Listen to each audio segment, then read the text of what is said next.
Hello students, आप सभी का हमारे इस चैनल में स्वागत है। आज मैं आपको फिजिक्स का लेसन नंबर 6 पार्ट 2 पढ़ाऊंगा, जो कि आज का टॉपिक हमारा है किरचॉफ का नियम। तो आज हम समझेंगे किरचॉफ का नियम क्या होता है। तो इन्होंने दो नियम दिया था, तो उन दोनों नियम के बारे में हम समझ लेते हैं। तो पहले इसकी थोड़ा हिस्ट्री समझ लेते हैं। देखिए, किरचॉफ ने सन 1842 ईस्वी में दो नियम दिए, जिसकी सहायता से जटिल परिपथ के विभिन्न चालकों के बीच धारा का विवरण ज्ञात कर सकते हैं। ठीक है, जो इस प्रकार है। अब हम समझ लेते हैं, कभी कभी बहुत जटिल धाराएं हो जाती हैं, तो उसका मान कैसे ज्ञात करेंगे वो हम समझ लेते हैं। तो देखिए, किरचॉफ का पहला नियम, इसे संधि का भी नियम कहते हैं। कभी कभी आप लोगों में संधि के नाम से भी पूछ लेता है। ठीक है, तो अब समझ लीजिए। देखिए, पहला नियम क्या होता है। किसी वैद्युत परिपथ में किसी भी संधि पर, संधि मतलब होता है मिलना, किसी भी संधि पर मिलने वाली धाराओं का बीजगणितीय योग शून्य होता है। ठीक है, यह लिखा है summation of i equal to 0। इस समेशन का मतलब होता है जितनी भी धाराएं हैं सबका योग होता है, बराबर क्या होता है 0। अब हम समझ लेते हैं थोड़ा फिगर से। देखिए, ये जो बिंदु O हमने बनाया है, ये जो बिंदु O है, ये कोई संधि है जहां पर यहाँ से देखिए धारा यहाँ आ रही, मिल रही, यहाँ भी आ रही, यहाँ से धारा जा रही है। ठीक है, तो देखो ये आपको समझ लीजिए थोड़ा सा। जैसे मान लेता हूँ ये कोई संधि है, ठीक है, और ये सब धाराएं इसकी परिपथ हैं जो जाने क्या है। देखो, किसी भी परिपथ में, क्या, किसी भी परिपथ में किसी संधि पर, जैसे बिंदु O है संधि पर, किसी संधि पर मिलने वाली धाराओं का बीजगणितीय योग क्या होता है, शून्य होता है, जैसा कि यहाँ पर आपने देखा। ठीक है, अब मान लेते हैं इसमें। ठीक है, माना कि इनमें बहने वाली धाराएं I1, ठीक है, I2, I3, I4, I5 है। अगर मैं इसमें चिन्ह परिपाटी के अनुसार बोल दूं तो कुछ बातें आप समझ लीजिए। देखिए, जो संधि की ओर धारा जाएगी, जैसे I1 और I2 संधि O पर मिल रही है ना, जो संधि की ओर धाराएं जाएंगी वो सब धनात्मक होंगी। और यहाँ देखिए, ये संधि से दूर जाएंगी धाराएं, जैसा कि I3, I4, I5 ये संधि से दूर जा रही हैं।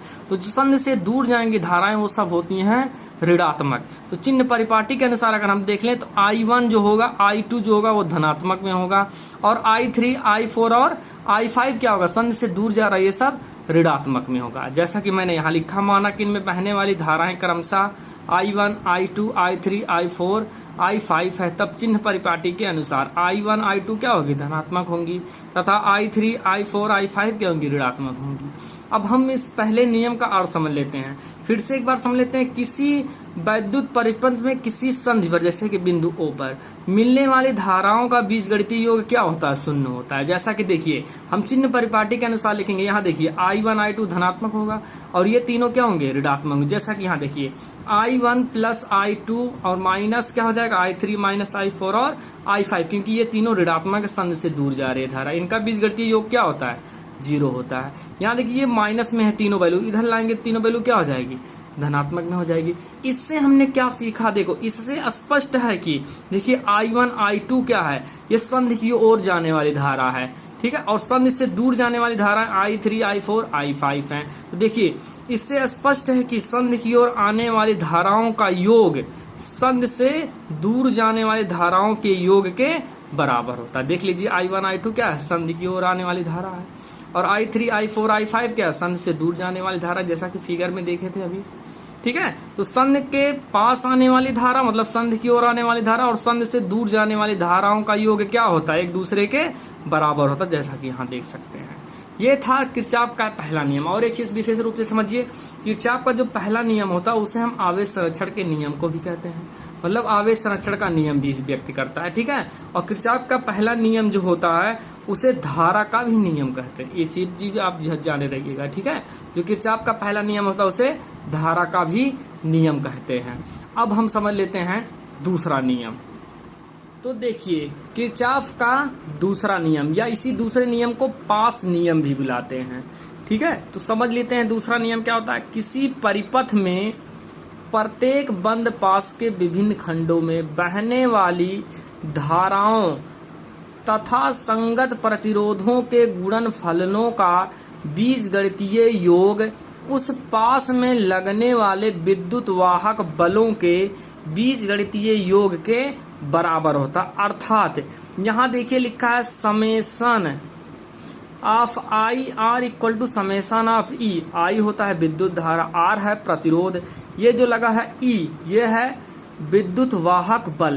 तो इससे अगर हम समझे तो इसमें क्या है, किसी परिपथ में प्रत्येक बंद पास या विभिन्न खंडों में बहने वाली धाराओं तथा संगत प्रतिरोधों का गुणनफल का बीजगणितीय योग, देखिए समेशन लग गया ना, इन दोनों का गुणनफल का योग, उसमें जो पास होगा, ठीक है, उस पास में लगने वाले विद्युत वाहक बल कैपिटल ई से लिखते हैं कि बीजगणितीय योग के क्या होता है, बराबर होता है। ठीक है, मैं आपको फिगर पहले समझा देता हूं। देखिए समझिए, ये एक बंद पास है जिसमें मैंने एक बंद पास एक ये बनाया है, दूसरा ये बनाया है। ठीक है, ये जो होता है ये सेल होता है, एक सेल मैंने E1 जोड़ा है, दूसरा सेल जोड़ा है इसमें E2। यहाँ पर प्रतिरोध मैंने R1 जोड़ा है और इसमें जो धारा बह रही है I1 है, और इसमें जो धारा E2 है इसमें धारा I2 प्रवाहित हो रहा है। इसका प्रतिरोध मैंने मान लिया है R2। ठीक है ना, अब समझ लेते हैं हम। देखिए माना दो प्रतिरोध, देखिए E1 और E2। E1 में जो मैंने प्रतिरोध जोड़ा है वो R1 है, जैसा कि यहाँ देख सकते हैं, और R1 में प्रवाहित होने वाली धारा क्या है, I1 है, और R2 में प्रवाहित होने वाली धारा क्या है, I2 है। ठीक है ना, और देखिए यहाँ से जो R3 में प्रवाहित होने वाली धारा जैसे यहाँ से आई तो यहाँ दोनों धाराएं आएंगी, तो यहाँ I1 प्लस I2 हो जाएगा, जिसमें दो बंद पास बनना है, एक 1 यहाँ हमने बनाया है, दूसरा ये बनाया है। ठीक है ना, तो अब हम इसी को समझ लेते हैं थोड़ा कि कैसे इसका धारा का मान निकालेंगे। ठीक है, जैसे यहाँ पर कुछ मान भी आप लिख सकते हैं, जैसे मैंने यहाँ लिख दिया A, यहाँ आप लिख सकते हैं B, यहाँ लिख सकते हैं C, D, E और F। ठीक है, आप एक नाम भी रख सकते हैं। अब इससे स्पष्ट हो जाएगा कि कौन बंद पास 1 है, कौन बंद पास 2 है। जैसे पहला बंद पास A, B, C, D, A है। ठीक है, ये पहला बंद पास होगा। दूसरा क्या होगा, देखिए यहां से ले सकते हैं C, D, E, F, C, ये दूसरा बंद पास होगा।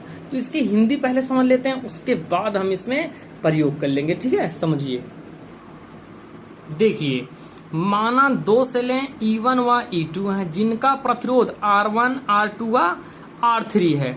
यदि R1 व R2 में बहने वाली धाराएं I1 व I2 तथा R3 में बहने वाली धाराएं क्या हैं, I1 प्लस I2 हो, तब समझिए।